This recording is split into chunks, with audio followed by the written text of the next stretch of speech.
আপনারা অনেকেই জানতে চেয়েছেন যে ভুট্টার গাছ মোটাও হবে, লম্বাও হবে এবং কালোও করা লাগবে। এই তিনটা একসাথে কি প্রয়োগ করলে হবে, মানে কোন ভিটামিন যদি আমরা প্রয়োগ করি তাহলে এক ঢেলে তিন পাখি, গাছ লম্বা হবে, আবার মোটাও হবে, আবার কালো হবে। এইটা সহজ একটি সমাধান আছে।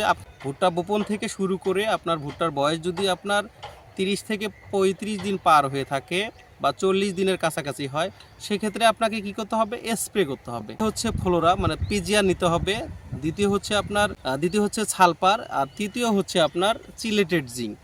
এখন আপনার যদি চান সেক্ষেত্রে বোরন যোগ করতে পারেন। এই তিনটা সমন্বয় করে যদি কেউ স্প্রে করে, আমি আবার বলতেছি, চিলেটেড জিঙ্ক, সালফার এবং ভালো মানের পিজিআর, এই তিনটা যদি কেউ একত্রিতভাবে আপনার 30 থেকে 35 বা 40 দিনের ভিতরে কোনো জমিতে স্প্রে করে, 7 থেকে 8 দিনের ভিতরে সেই জমিটা কালো হবে, গাছ মোটা হবে এবং লম্বাও হবে, এবং জায়গায় জায়গায় যে উঁচু নিচু রয়েছে, ছোট বড় রয়েছে, সমস্ত কিন্তু সমান হয়ে যাবে। এটা আমার নিজের পরীক্ষিত।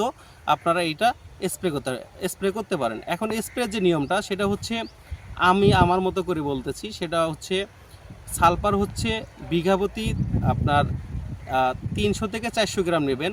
ভালো মানের সালফার সর্বোচ্চ আপনারা যেটা নেবেন 3 থেকে 400 গ্রাম হচ্ছে বিঘাপতি। যদিও আমরা অনেকে হাফ কেজি প্রয়োগ করে থাকি, সেক্ষেত্রে এখানে হাফ কেজি লাগবে না, আপনারা সর্বোচ্চ 3 থেকে একদম 400 গ্রাম নিতে পারেন। আর পিজিআর হচ্ছে ভালো মানের যেটা, সেটা হচ্ছে 200 ml, আর সিলেটেড জিঙ্ক হচ্ছে আপনার 50 গ্রাম হলেই এনাফ। এই তিনটা যদি কেউ একত্রিতভাবে বিকেলবেলা স্প্রে করে দেন, তাহলে দেখবেন যে আপনার যে একটা মানে মনের চাহিদা সমস্ত এক স্প্রেতে শেষ হয়ে যাবে। আপনার আলাদাভাবে আর কোনো কিছু ভিটামিন প্রয়োগ করা লাগবে না। আশা করি বুঝতে পেরেছেন। ধন্যবাদ। আসসালামু আলাইকুম।